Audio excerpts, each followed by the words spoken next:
पढ़ाई में मन नहीं लग रहा। मैं सुबह 5 बजे उठकर पढ़ना तो चाहता हूँ लेकिन उठ नहीं पाता हूँ। मैं पढ़ना तो चाहता हूँ लेकिन बहुत ही डिस्ट्रैक्शन हो जाता है। अच्छा तो दोस्तों, चलो अपने कहानी के माध्यम से देखते हैं और सुनते हैं कि पढ़ाई अपनी लाइफ में कितना इम्पोर्टेंट है। तो अगर इस वीडियो को आप एंड तक देखेंगे तो मैं पूरी की पूरी गारंटी ले रहा हूँ कि आपका एक एक मिनट जो इस वीडियो को दिया जा रहा है वो 100% वसूल होने वाला है।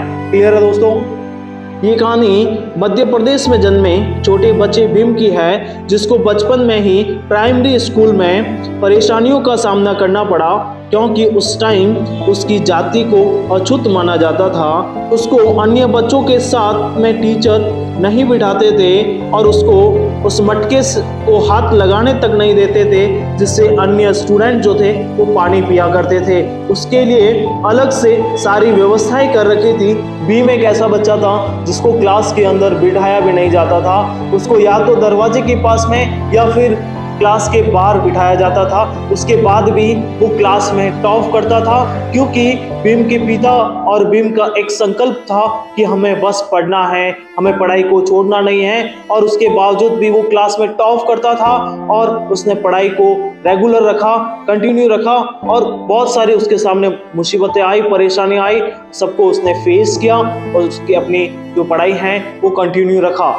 एक बार सोच के देखो दोस्तों कि अगर ऐसा बिहेवियर तुम्हारे साथ हुआ होता तो क्या तुम इस टाइप के एक्सक्यूज बनाते? क्या अगर तुम्हारे साथ भी ऐसा बिहेवियर होता तो क्या तुम क्लास में टॉप करते? क्या यस और नो कमेंट करना है और रिप्लाई देना है आपको, ठीक है ना। सारा खेल प्रायोरिटी का है। तुम्हारे लिए पढ़ाई कितनी जरूरी है ये तुम्हें नहीं पता है, क्योंकि तुम्हारे माता पिता को ये चीज़ पता है और इसीलिए वो इतना पैसा बिगाड़ रहे हैं तुम्हारे ऊपर और हर बड़ी से बड़ी स्कूल्स में तुम्हें डाल रहे हैं, बड़ी से बड़ी कोचिंग क्लासेस में तुम्हें डाल रहे हैं।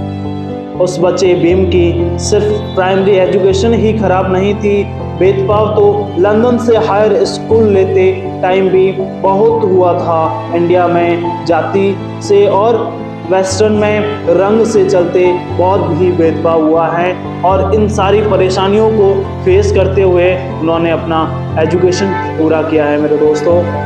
लेकिन इतनी मुश्किलों के बावजूद भी उन्होंने अपनी पढ़ाई पूरी की और समानता के लिए आंदोलन किए। संविधान की मसौदा समिति के चेयरमैन भी बने और उन्होंने ही भारत का संविधान लिख डाला। तो भीम जैसा लड़का यदि कॉन्स्टिट्यूशन ऑफ इंडिया लिख सकता है तो तुम यार पढ़ाई क्यों नहीं कर सकते? मुझे नहीं पता कि तुम्हारी लाइफ में क्या प्रॉब्लम चल रहा है, बट जो भी प्रॉब्लम चल रहा है उनके खिलाफ तुम्हें लड़ना पड़ेगा और उनको फेस करना पड़ेगा। मुझे पता है कि इस दुनिया का एक रूल्स है, सर्वाइवल ऑफ द फिटेस्ट। इसका मतलब यह है कि अगर तुम खुद की परेशानियों से लड़ने के लिए खुद को बेहतर बनाओगे तो ही जिंदा रह पाओगे। एक बात याद रखना मेरे दोस्त कि तुम जिस चीज़ को टाइम दे रहे हो, जिस काम को टाइम दे रहे हो, उसी का जो रिजल्ट आने वाला है वो तुम्हारी लाइफ को इफेक्टिव बनाएगा और तब तुम्हारे लिए वो अच्छा होगा या बुरा होगा, इस चीज़ का जो डिसीजन है तुम तभी ले पाओगे जब तुम्हारा बेहतर एजुकेशन हो रखा होगा। देखो, अगर तुम्हें कुछ करना है तो उसे कर लो, क्योंकि इसके लिए किसी भी मोटिवेशन की ज़रूरत नहीं पड़ती है और नहीं पड़नी चाहिए। और अगर तुमने कुछ ठान लिया है कि मुझे ये वर्क करना है तो उस वर्क को करने के लिए बैठ जाओ, चाहे सामने कितनी भी परेशानियों का सामना करना पड़े। एक टाइम ऐसा आएगा कि आप उस मंजिल पर होंगे और आपका जो लक्ष्य होगा वो 100% पूरा होगा। और काम ऐसा करो कि जो आज गाली दे रहे हैं उन्हीं के हाथों से ताली बजनी चाहिए। Wish you all the very best. तब तक प्रयास हमारा, जीत आपकी। Thank you for watching.